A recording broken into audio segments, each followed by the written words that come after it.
ओम शांति। 20 सितंबर 2025 की ईश्वरीय महावाक्य पहले सुनते हैं मुरली के मुख्य पॉइंट्स। बाबा ने कहा, बाप आए हैं भक्ति का फल देने और आत्माओं को ज्ञान द्वारा सद्गति कराने। अगर बच्चे सेवा नहीं करते और योग में नहीं रहते तो अपनी तकदीर को आप ही शूट कर देते हैं। आत्मा अविनाशी है, शरीर बदलते रहते हैं, पर आत्मा का पाठ सदा चलता रहता है। यह बेहद का रावण राज्य है। बाप आकर सब आत्माओं को लिबरेट कर राम राज्य में ले जाते हैं। लास्ट में बाबा ने कहा, पहले पूज्य देवता थे, अब सब पुजारी बन गए हैं। सतयुग में कोई पूजा पाठ नहीं था। और अब सुनते हैं महावाक्यों को विस्तार से। मुरली का सार। मीठे बच्चे, बाप आए हैं तुम पुराने भक्तों को भक्ति का फल देने। भक्ति का फल है ज्ञान, जिससे ही तुम्हारी सद्गति होती है। प्रश्न, कई बच्चे चलते चलते तकदीर को आपे ही शूट करते हैं, कैसे? उत्तर, अगर बाप का बनकर सर्विस नहीं करते, अपने पर और दूसरों पर रहम नहीं करते, तो वह अपनी तकदीर को शूट करते हैं, अर्थात पद भ्रष्ट हो जाते हैं। अच्छी रीति पढ़ें, योग में रहें तो पद भी अच्छा मिले। सर्विसेबल बच्चों को तो सर्विस का बहुत शौक होना चाहिए। गीत, कौन आया सवेरे सवेरे। ओम शांति। रूहानी बच्चे समझते हैं हम आत्मा है, न कि शरीर, और यह ज्ञान अभी में ही मिलता है। परमपिता परमात्मा से बाप कहते हैं, जबकि मैं आया हूँ तो तुम अपने को आत्मा निश्चय करो। आत्मा ही शरीर में प्रवेश करती है, एक शरीर छोड़ दूसरा लेती रहती है। आत्मा नहीं बदलती, शरीर बदलता है। आत्मा तो अविनाशी है, तो अपने को आत्मा समझना है। यह ज्ञान कभी कोई दे न सके। बाप आए हैं बच्चों की पुकार पर, यह भी किसको पता नहीं है कि यह पुरुषोत्तम संगम युग है। बाप आकर समझाते हैं, मेरा आना होता है कल्प के पुरुषोत्तम संगम युग पर, जबकि सारा विश्व पुरुषोत्तम बनता है। इस समय तो सारा विश्व कनिष्ठ पतित है, उसको कहा जाता है अमरपुरी। यह है मृत्युलोक में असुरी गुण वाले मनुष्य होते हैं, अमरलोक में दैवी गुण वाले मनुष्य हैं, इसलिए उनको देवता कहा जाता है। यह भी अच्छे स्वभाव वाले को कहा जाता है। यह तो जैसे देवता है, कोई दैवी गुण वाले होते हैं तो हैं। इस समय सब है आसुरी गुण वाले। सब आसुरी गुण वाले मनुष्य 5 विकारों में फंसे हुए हैं। तब गाते हैं, इस दुख से आकर लिबरेट करो। कोई एक सीता को नहीं छुड़ाया। बाबा ने समझाया है, भक्ति को सीता कहा जाता, भगवान को राम कहा जाता, जो भक्तों को फल देने आता है। इस बेहद के रावण राज्य में सारी दुनिया फंसी हुई है। उन्हों को लिबरेट कर राम राज्य में ले जाते हैं। रघुपति राघव राजा राम की बात नहीं, वह है तो त्रेता के राजा थे। अभी तो सभी आत्माएं तमो प्रधान जड़ीभूत अवस्था में हैं। सीढ़ी उतरते उतरते नीचे आ गए हैं, पूज्य से पुजारी बन गए हैं। देवताएं किसकी पूजा नहीं करते, वह तो है पूज्य। फिर वह जब वैश्य शूद्र बनते हैं तो पूजा शुरू होती है। वह मार्ग में आने से पुजारी बनते हैं। पुजारी देवताओं के चित्रों के आगे नमन करते हैं। इस समय कोई एक भी पूज्य हो नहीं सकता।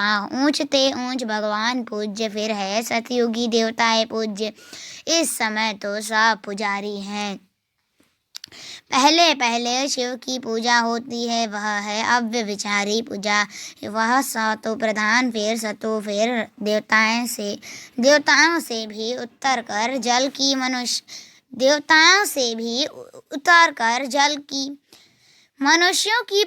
मनुष्यों की पक्षियों आदि की पूजा करने लग पड़ते। दिन प्रतिदिन अनेकों की पूजा होने लगती है। आजकल रिलीजियस कॉन्फ्रेंस भी बहुत होती रहती। कभी आदि सनातन धर्म वालों की, कभी जैनियों की, कभी आर्य समाजियों की बहुतों को बुलाते हैं, क्योंकि हर एक अपने धर्म को तो ऊंचा समझते हैं ना। हर एक धर्म में कोई ना कोई विशेष गुण होने कारण वह अपने को बड़ा समझते हैं। जैनियों में भी किस्म किस्म के होते हैं, 5-7 वैरायटी होंगे। उनमें भी फिर कोई नंगे भी रहते हैं, कोई नंगे भी रहते हैं। नंगे बनने का अर्थ नहीं समझते हैं। भगवानुवाच है नंगे अर्थात अशरीरी आए थे, फिर अशरीरी बन कर जाना है। वह फिर कपड़े उतार कर नंगे बन जाते हैं। भगवानुवाच के अर्थ को नहीं समझते हैं। बाप कहते हैं तुम आत्मा यहाँ यह शरीर धारण कर पाठ बजाने आई हो, फिर वापस जाना है। इन बातों को तुम बच्चे समझते हो। आत्मा ही पाठ बजाने आती है, झाड़ वृद्धि को पाता रहता है। नए नए किस्म के धर्म इमर्ज होते रहते हैं, इसलिए इनको वैरायटी नाटक कहा जाता है। वैरायटी धर्मों का झाड़ है, हर एक की अनेक ब्रांचेज निकलती हैं। मोहम्मद तो बाद में आए हैं, इसलिए पहले है इस्लामी। मुसलमानों की संख्या बहुत है। अफ्रीका में कितने साहूकार हैं। सोने हीरो की खानियां हैं। जहाँ बहुत धन देखते हैं वह तो उस पर चढ़ाई कर धनवान बनते हैं। क्रिश्चियन लोग भी कितने धनवान बने हैं। भारत में भी धन है, परंतु गुप्त सोना आदि कितना पकड़ते रहते हैं। अब दिगंबर जैन सभा वाले कॉन्फ्रेंस आदि करते रहते हैं, क्योंकि हर एक अपने को बड़ा समझते हैं ना। यह इतने धर्म सा बढ़ते रहते हैं, कभी विनाश भी होना है, कुछ भी समझते नहीं। सब धर्मों में ऊंच तो तुम्हारा ब्राह्मण धर्म ही है, जिसका किसको पता नहीं है। कलयुगी ब्राह्मण भी बहुत हैं, परंतु वह है कुख वंशावली ब्राह्मण, प्रजापिता ब्रह्मा के मुख वंशावली ब्राह्मण। ब्रह्मा की मुख वंशावली ब्राह्मण वह तो सब भाई बहन होने चाहिए। अगर वह अपने को ब्रह्मा की औलाद कहलाते हैं तो भाई बहन ही ठहरे, फिर शादी भी कर न सके सिद्ध होता है वह ब्राह्मण ब्रह्मा के मुख वंशावली नहीं है, सिर्फ नाम रख देते हैं। वास्तव में देवताओं से भी ऊंच ब्राह्मणों को कहेंगे। चोटी है ना, यह ब्राह्मण ही मनुष्यों को देवता बनाते हैं। पढ़ाने वाला है परमपिता परमात्मा स्वयं ज्ञान का सागर, यह किसको भी पता नहीं है। बाप के पास आकर ब्राह्मण बनकर फिर भी कल शूद्र बन पड़ते हैं। पुराने संस्कार पलटने में बड़ी मेहनत लगती है। अपने को आत्मा निश्चय कर बाप से वर्षा लेना है। रूहानी बाप से रूहानी बच्चे ही वर्षा लेंगे। बाप को याद करने में ही माया विघ्न डालती है। बाप कहते हथ कर डे लिया, हथ कर डे दिल या डे। यह है बहुत सहज। जैसे आशिक माशूक होते हैं जो एक दो को देखने बिगड़ रह न सके। बाबा तो माशूकी है, आशिक सब बच्चे हैं जो बाप को याद करते रहते हैं।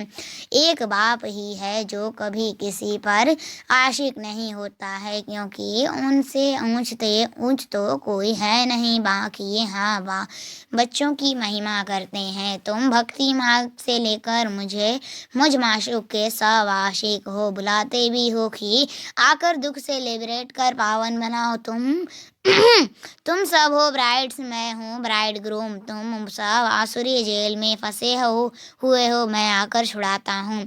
यहाँ मेहनत बहुत है। क्रिमिनल आई धोखा देती है, सिविल आई बनने में मेहनत लगती है। देवताओं के कितने अच्छे कैरेक्टर्स हैं, अब ऐसा देवता बनाने वाला जरूर चाहिए ना। कॉन्फ्रेंस में टॉपिक रखी है मानव जीवन में धर्म की आवश्यकता। ड्रामा को न जानने कारण मुझे हुए हैं, तुम्हारे सिवाय कोई समझा न सके। क्रिश्चियन अथवा बौद्धी आदि को यह थोड़े ही मालूम है कि क्राइस्ट, बुद्ध आदि वीर कब आएंगे। तुम झट हिसाब किताब बता सकते हो तो समझाना चाहिए। धर्म की तो आवश्यकता है ना। पहले पहले कौन सा धर्म था, फिर कौन से धर्म आए हैं। अपने धर्म वाले भी पूरा समझाते नहीं हैं। योग नहीं लगाते, योग बिगड़ ताकत नहीं आती, जौहर नहीं भरता। आपको ही ऑलमाइटी अथॉरिटी कहा जाता है। तुम कितना ऑलमाइटी बनते हो, विश्व के मालिक बन जाते हो। तुम्हारे राज्य को कोई छीन न सके। उस समय और कोई खंड होते नहीं, अभी तो कितने खंड है। यह सृष्टि चक्र कैसे फिरता है।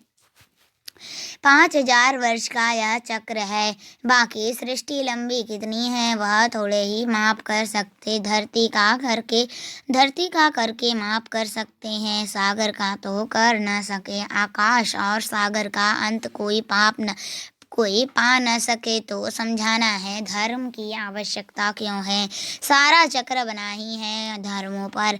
यह है ही वैरायटी धर्मों का झाड़। यह झाड़ है अंधों के आगे आईना। तुम अभी बाहर सर्विस पर निकले हो। आहिस्ते आहिस्ते तुम्हारी वृद्धि होती जाती है। तूफान लगने से बहुत पत्ते गिरते भी हैं ना। और धर्मों में तूफान लगने की बात नहीं रहती। तुम अभी बाहर सर्विस पर निकले हो। आहिस्ते आहिस्ते तुम्हारी वृद्धि होती जाती है। तूफान लगने से बहुत पत्ते गिरते भी हैं ना। और धर्मों में तूफान लगने की बात नहीं रहती, उनको तो ऊपर से आना ही है। यहाँ तुम्हारी स्थापना बड़ी वंडरफुल है। पहले पहले वाले भगत जो हैं उनको ही आकर भगवान को फल देना है। अपने घर ले जाने का बुलाते भी हैं। हम आत्मा को अपने घर ले जाओ। यह किसको पता नहीं है कि बाप स्वर्ग का भी राज्य भाग्य देते हैं। सन्यासी लोग तो सुख को मानते ही नहीं, वो चाहते हैं मोक्ष हो। मोक्ष को वर्षा नहीं कहा जाता। खुद शिव बाबा को भी पाठ बजाना पड़ता है, तो फिर किसको मोक्ष में कैसे रख सकते। तुम ब्रह्मा कुमार कुमारियाँ अपने धर्म को और सबके धर्म को जानते हो। तुमको तरस पढ़ना चाहिए, चक्र का राज समझाना चाहिए। बोलो, तुम्हारे धर्म स्थापक फिर अपने समय पर आएंगे। समझाने वाला भी होशियार चाहिए।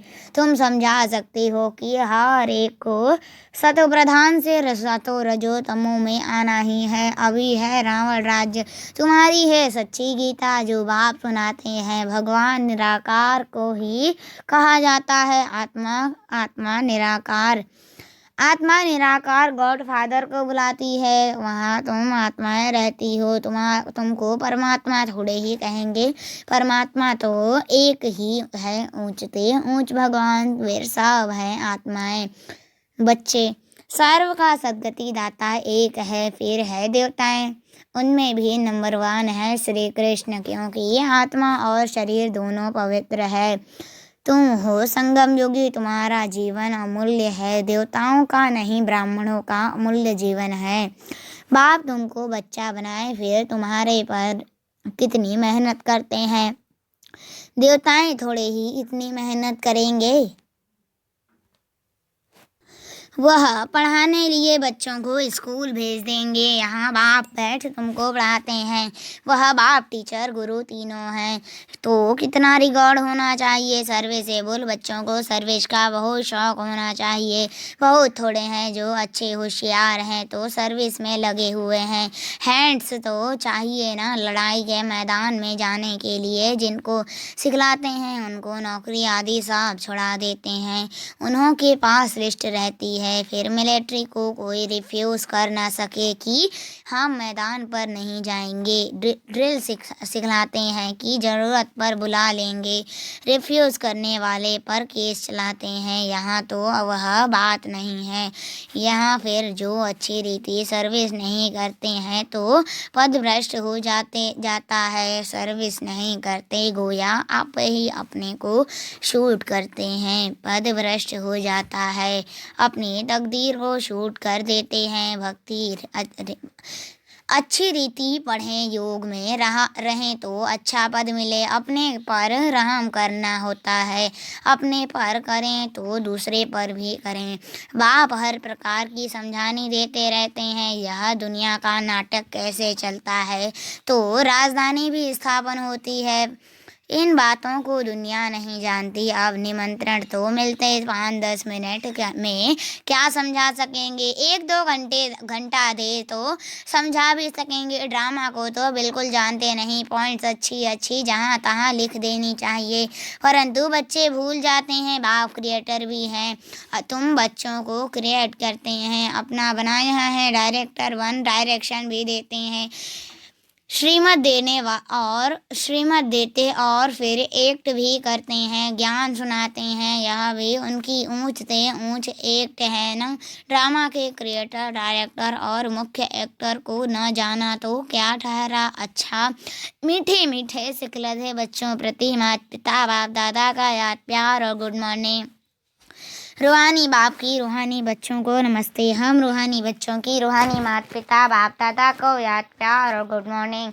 नमस्ते नमस्ते नमस्ते। शुक्रिया बाबा, शुक्रिया।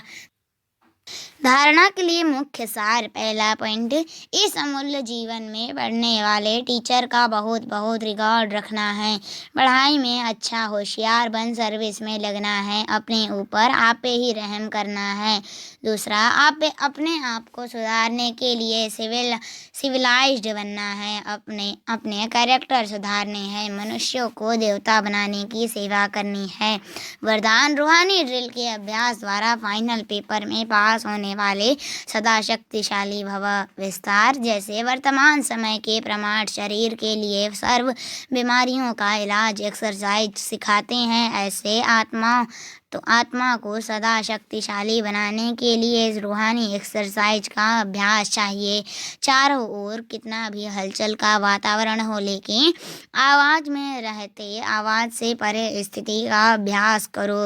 मन को जहाँ और जितना समय स्थित करने चाहो उतना समय वहाँ स्थित कर लो तो शक्तिशाली बन फाइनल पेपर में पास हो सकेंगे। अब स्लोगन, अपने विकारी स्वभाव संस्कार व कर्म को समर्पण कर देना ही समर्पित होना है। अपने विकारी स्वभाव संस्कार व कर्म को समर्पण कर देना ही समर्पित होना है। अव्यक्त इशारे, अब लगन की अग्नि को प्रज्वलित कर योग को ज्वाला रूप बनाओ। जब तक अपनी याद ज्वाला रूप नहीं बनी है तब तक यह विनाश की ज्वाला भी संपूर्ण ज्वाला रूप नहीं लेती है। यह भड़कती है फिर शीतल हो जाती है, क्योंकि ज्वाला मूर्त और प्रेरक आधार मूर्त आत्माएं अभी स्वयं ही सदा ज्वाला रूप नहीं बनी हैं। अब ज्वाला रूप बनने का दृढ़ संकल्प लो और संगठित रूप में मन बुद्धि की एकाग्रता द्वारा पावरफुल योग के वाइब्रेशन चारों ओर फैलाओ। अच्छा, ओम शांति।